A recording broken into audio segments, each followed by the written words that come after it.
Marvel vs. Capcom 3. Two worlds. Damn, Marvel is just a bunch of assholes, man. How do you figure? Because I mean, they're just going around picking fights with people. There was a Marvel versus DC, I think, in the comic books, right? Oh yeah, and then there was, I think, Marvel versus the X-Men in a game. I think at some point. I think so. Just go with it. Just say yes. Okay. Yes. Yes. The X-Men are Marvel. I'm sorry. It was Marvel versus X-Men versus Capcom at one time. I think that's right. Yeah, that was X-Men versus Capcom at some point. So they picking fight, starting shit with them, and now they just taking on the whole Capcom universe. And I'm just sitting up here thinking to myself, you know, like, what's next? Marvel versus Black History Month? You know, that would be awesome. I think that'd be amazing. George Washington Carver's special peanut attack. He's shooting peanuts from his hands on people. Martin Luther King comes out. His power is, I want to see little white boys and little black boys beating the shit out your ass together. I'm just waiting for that Marvel versus Wu-Tang game. That's the one that I really want to play. Wu-Tang Clan ain't nothing to fuck with, Jeff. Man, I have not played this game because, from what I understand, and you two have been playing it. Now, this is one of those fighting games where you have to be a fighting game expert almost. This has to be your genre. This has to be your category. Oh, good Lord, yes. And yeah, this is such a niche game. I mean, it's like they've taken the audience for this game, narrowed it down a little bit, and then narrowed that down even a little bit more and distilled it into something that only a small handful of people, not your casual gamers, will appreciate. Well, that's the thing with this game here is that I've been reading a lot of stuff about this game, and it seems like the people who are praising it the most are people who are already either fans of this series of games back. I mean, because the last game was what, 10 years ago? The last Marvel versus Capcom? At least. Yeah, I think it's like over a long time. Yeah, over a decade, man. And they were fans of it back then, and they're just fans of fighting games. And now they get to this game, and they're like saying, "Oh man, this is great." And then there's those like small group of people like, "Man, I'm getting my ass beat. I don't know what to do with this. I don't know what to think about it." But I don't think that group of people is actually very small. Like everybody that I've talked to who first starts playing this game is just getting their ass beat mercilessly by anybody who knows anything about how to play this game. Yeah, but you know, the game has been getting good reviews overall. So, like I said, I haven't that it didn't kill with a seizure. Well, that's another part of the game. It's like they say, well, you know, I'm gonna go ahead and let you guys get into it because, listen, regardless of whether you like fighting games or you don't like fighting games, because listen, there's those people who will try to play the game, and if you can't play the game because you're getting your ass handed to you, you can at least sit back and watch it because a lot of people are saying, man, this is a gorgeous game right here. Well, stare into a really colorful strobe light, and you'll have the same thing. Have someone throw a bunch of Marvel comics at your face, like maybe launch them out of a cannon, and make a lot of noise and like set off flash bulbs around you. Actually, I think that's Cyrus's special move. He launches comic books from his hands. But you're just confused and crying, and you drop the controller. So you'll be playing the game, and then you look back at your friend who's on the ground, foaming at the mouth and trembling and shaking, almost swallowing his tongue because there's so much going on. I thought it was like some sort of brainwashing technique. Well, let's go over the game real quick. Now, as we said, this is Marvel versus Capcom, so it is from Capcom. This game is, if you take the whole series, it's like over 10 years old. And what makes this game different from the previous games is that, and you correct me if I'm wrong, is that they finally brought this into the 3D realm, and they're doing like the 3D cell shaded animation look for this. And here you have 18 heroes, a combination of 18 heroes, anti-heroes, and villains on both sides from both universes, the Marvel universe and the Capcom universe. A bunch of sons of bitches who have no business being together in a game. Really? It's a bunch of people in gay, colorful outfits I figure would work perfectly for that.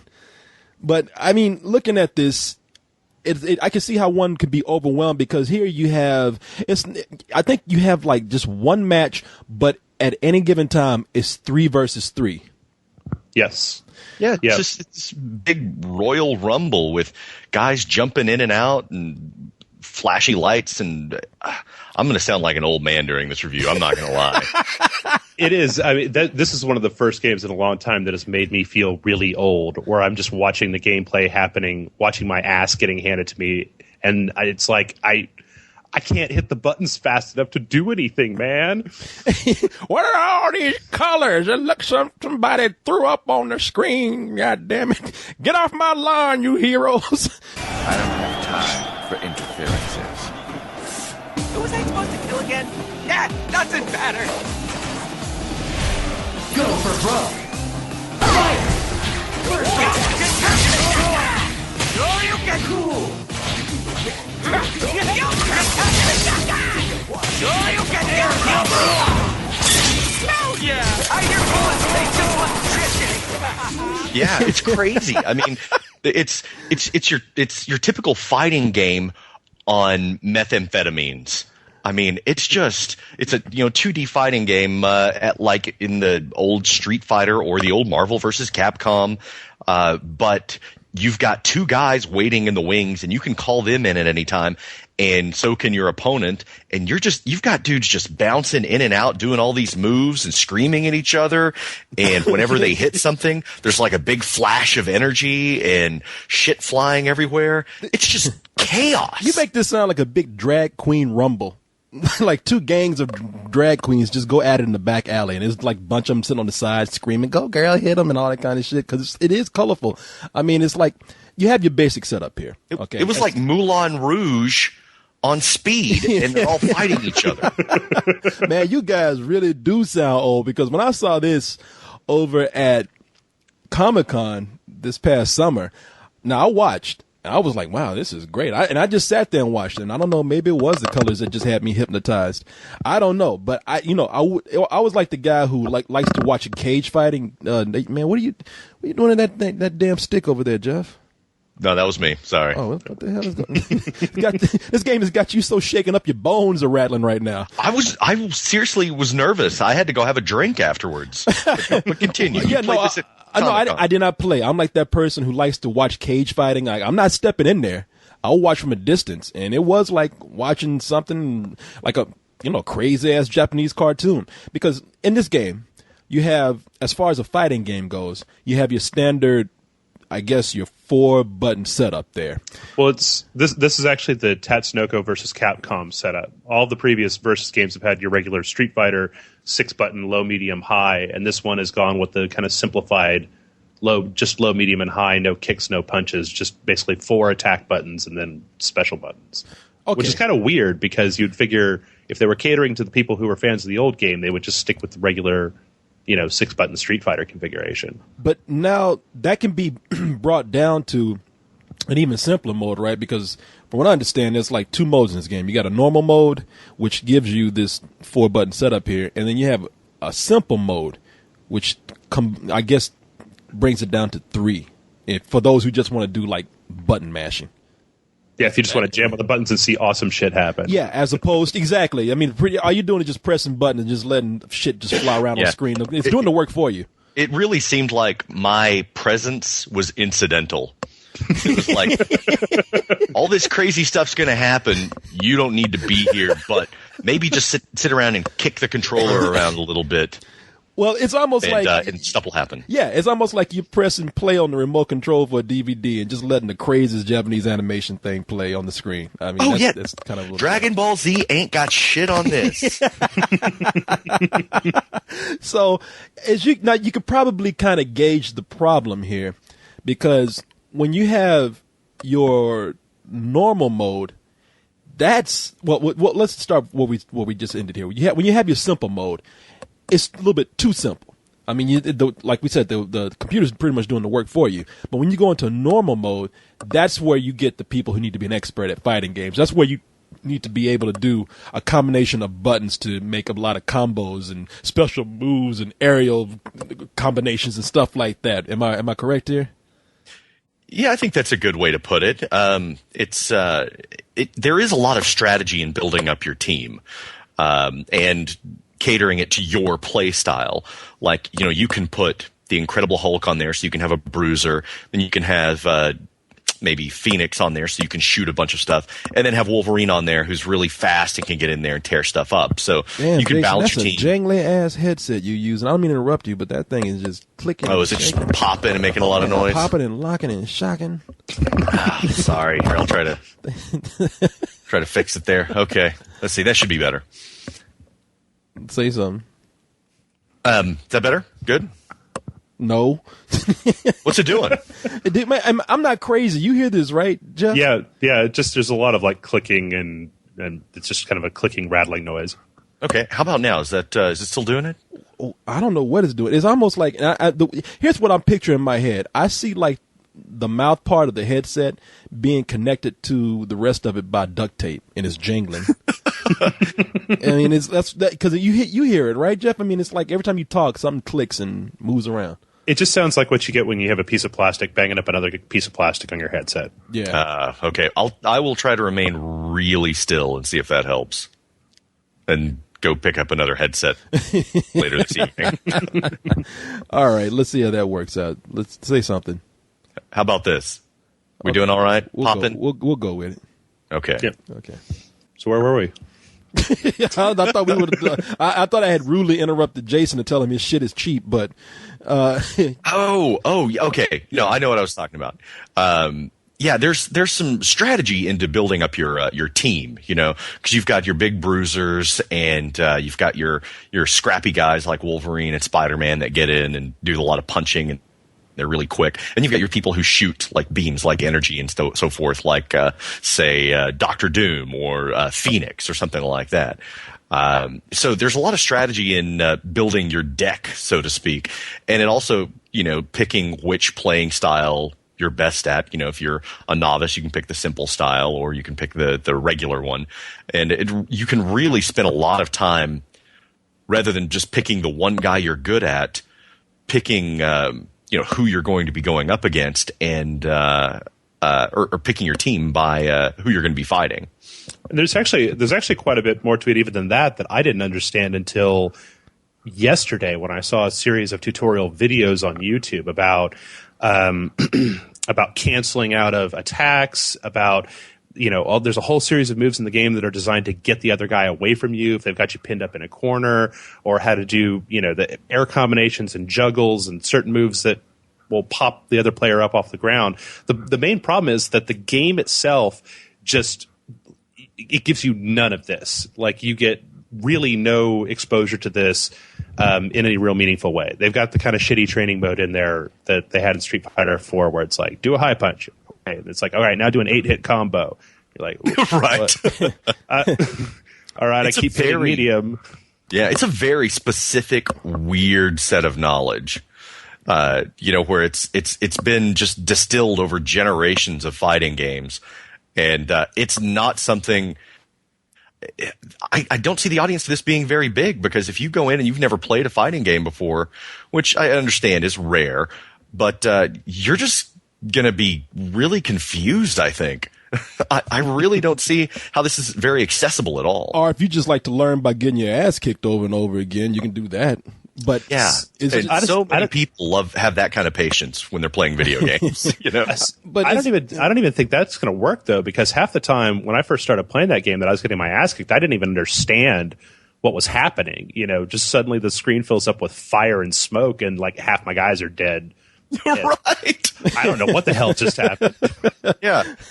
Can we go ahead? Just talk for a second about how ridiculous the fighting lineup is. Oh, I'm God. sorry, but the guy from Street Fighter is not going to be able to fight Galactus, the Devourer of Worlds, with his karate. If he thinks he is, that pretty much makes him the baddest motherfucker on Earth. You mean Beautiful Joe can't beat Galactus? Maybe Beautiful Joe can. I don't know. But Chris Redfield, what's he going to do? He's going to fight the Hulk? Yeah. Okay. Well, he's going to fight Thor, the God of Thunder. Well, there are some people that are missing in this game. Some understand, like they have a great lineup here for the Resident Evil characters, but it's mostly the heroes from the game. They had talked about wanting to get something like the Tyrant are the nemesis from the game, some of the boss villains, and they said that would change the rating of the game. Now, I don't know what they mean by that. Like if the nemesis, when he's going to come out with his dick hanging out, I don't know if that would change the rating of the game for anybody. But then there's other complaints like, well, why would you have She-Hulk in the game, but you don't have anybody like the Thing or anybody from the Fantastic Four? Or what about the Silver Surfer? And in the Silver Surfer, they said in that they just didn't know what to do with his board. And I was like, yeah, you pick your board up and knock the fuck out of somebody. What's so hard about that? I don't know.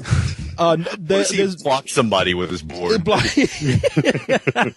And then they were talking about how then again, like I said, some things I do understand. Like there were complaints about the original Mega Man not being in there, but then they have Zero from the Mega Man X series being in there. What the hell kind of sense does that make? And Tron Bonne. Is Tron Bonne so popular that you're going to leave her in and take Mega Man out? Well, I can understand the reason why they would take Mega Man out and bring in somebody like Tron Bonne or even Zero, because they said that those were more realistic characters and they could probably do more moves with them. So, I can meet the middle ground there, but some of the stuff I don't understand, don't bother bullshit on, and some of it I do. So, but they were worried about realism?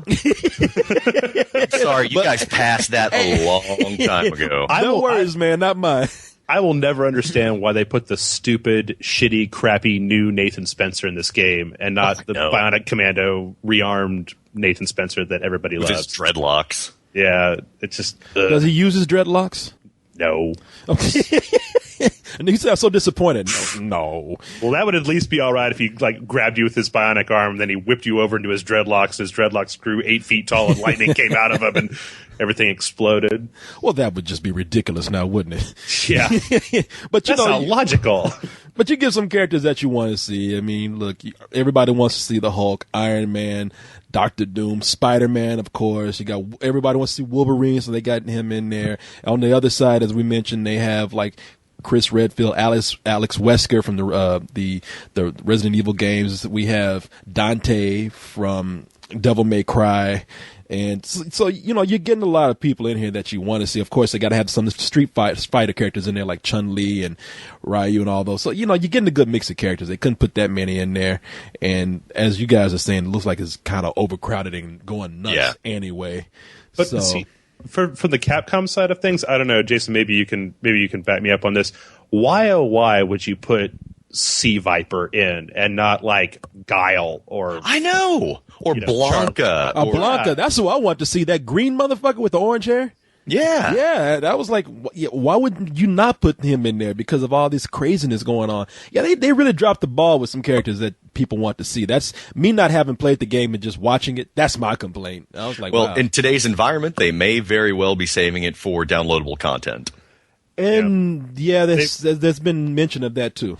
Yeah, it's coming. It's going to be $5 a character, and the first one has already been announced. It's Jill Valentine from Resident Evil. Ooh, I can't wait! Yeah, Jesus, pimping people, boy. Right. Jill Valentine is going to fight Dr. Doom.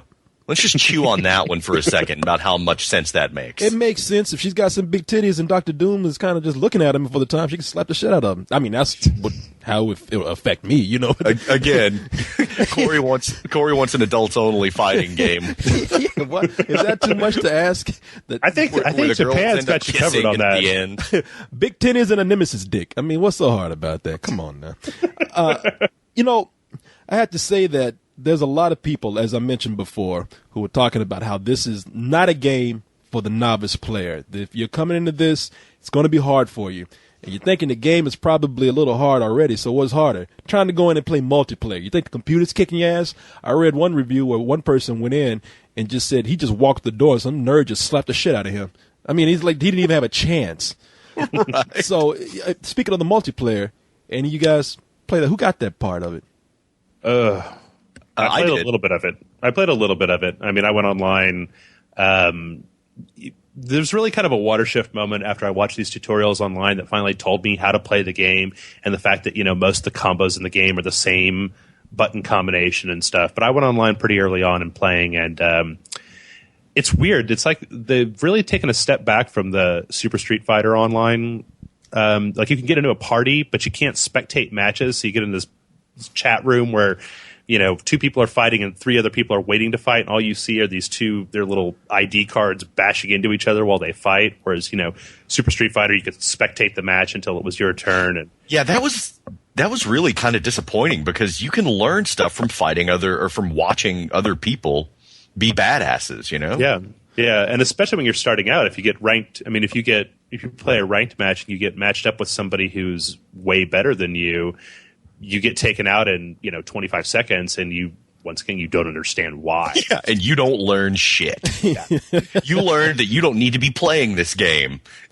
Maybe go back to Soul Calibur. Here you've got combos. Yeah, what happened to the days where you could just like learn one button and combine it with like one combination on the D-pad or joystick and just beat everybody through the whole game? Well, that's another weird problem with this game is because it requires you to play three different characters. It's not like you could just say, okay, you know what, I'm going to get Ryu and I'm going to figure out how to play this game with Ryu, and then I'm going to go to Wolverine. It's like you have to play three different characters with entirely different special moves, entirely different combos. So it's just kind of overwhelming when you first look at it. And you've got to switch gears in the fraction of a second. Yeah. And sometimes I hit a button and you might realize, oh, shit, I'm Spider-Man, and all of a sudden I didn't even realize I was him because there's so much else going on the screen that you're playing with. Well, that's what it sounds like, man. It sounds like the biggest strength of this game probably is either if you're somebody who plays this game or familiar with fighting games or fighting games are your thing, then this is perfect for you. You're going to love it. It combines a lot of skill. You're going to get some replayability by getting ganked out of $5 every now and then to pay for an extra character, and it's a gorgeous game. Granted, if you don't have epilepsy or anything like that, it's a game where the cell shading is wonderful. The characters look look cool. They do a lot of cool things, and there's a lot of great animation. The camera work in it, from like zooming in and out, they say that it's not too intrusive. From what I understand, like it actually adds to the action of the game. But all that is great if you're familiar with this kind of stuff, or if you're an expert fighter or somebody who just loves fighting games. If you're not, then this is probably just not going to be for you, or it's going to be extremely frustrating for you. That's what I'm getting, not only from you guys, but from a lot of people. Would you agree? Oh yeah, absolutely. I think that's a pretty good assessment of it. It does have some really good things to it, but as far as playing it as a game, it's kind of impenetrable. Okay. It's going to be the sort of thing where if you want to play this game, you're going to have to realize up front that it's not going to be the sort of game you just throw in and have some fun with. You're going to have to devote. It's a lot like StarCraft. Playing StarCraft online. If you want to play this online against other people, you're going to have to go and you're going to have to look online, and you're going to have to read strategy, and you're going to have to practice until you get to the point where you can effortlessly pull off combos and super moves and switch outs and change ups and that sort of thing without thinking about it. That if you're sitting there looking at your controller like, no, you're dead. That's it. You're done. And that's not so bad if that's what Capcom intends. If they have a hardcore audience that this is their game, then so be it. Because as you said, there's no training guide here. There's no training session here. There's no real manual for you to learn it. You have to either go in there and submerge yourself into it, or get out. And maybe that's what they want. Did you get the feeling that that's what they intended? Well, they have the same training mode that they had in Street Fighter 4, and it's real hard to kind of even try to imagine what you would do to train somebody in how to play these games, because they're the sort of thing that it's really hard to teach somebody how to appropriately play one of these games where when they first go online, they're going to get their ass handed to them. But they have training in the game. It just sucks is what it comes down to. Yeah, it is not helpful at all. All right. Yeah. Well, it sounds like there should probably be two ratings here, like maybe one for you guys who are not into fighting games and felt like that this was just a little bit too hard for you, and then there's the rating for those people who love fighting games. I love fighting games. Okay, excuse me then, brother. I'm sorry. I'm a big fan of Tekken and Soul Calibur, and I even like Samurai Showdown from back in the day, which this is, I guess, most comparable to out of the games that I like anyway. But this was just, I don't know, there was just too much going on so many levels. All right, well, What would you give it then? I would say rental, because I'm a huge Marvel Comics fan, and it was fun to play along with them and hear their voices and everything. But aside from that, I think that most people, most casual gamers, most gamers as a whole are only going to spend like an evening or two with this. Okay, Jeff. Professor Jeff. I would say that if you're the kind of person who bought, Super Street Fighter 4, and that's what you've been playing from then until now, if you're a fighting game person, that's all you play, it's totally worth it. I mean, it's got a lot of it's a definite full price. It's got a lot of depth to it and a lot of, interesting mechanics. If you're just looking, if you're like, hey, I like Marvel, I want to give this game a try, total rental, because you're probably going to be able to tell within a couple days whether you are going to have the patience to put up with this or whether it's just going to frustrate you to the point where you break a controller. Okay. And I'm going to say I'm going to stay the hell away from this game because this is the kind of game that makes me feel embarrassed. I mean, especially if I play multiplayer. Come on, playing multiplayer on this and getting beat down by a bunch of geeks online. It makes me feel like I went to the comic convention and got the fuck beat out of me by every nerd there in a costume. And you didn't even get to see a zombie dick. And not one. No. Cheated out of that. Take notes! I hear pulling they just left chicken! Player 2 wins. Hey! Yeah, you! I'm down here busting my ass while you sit on yours watching me jump around?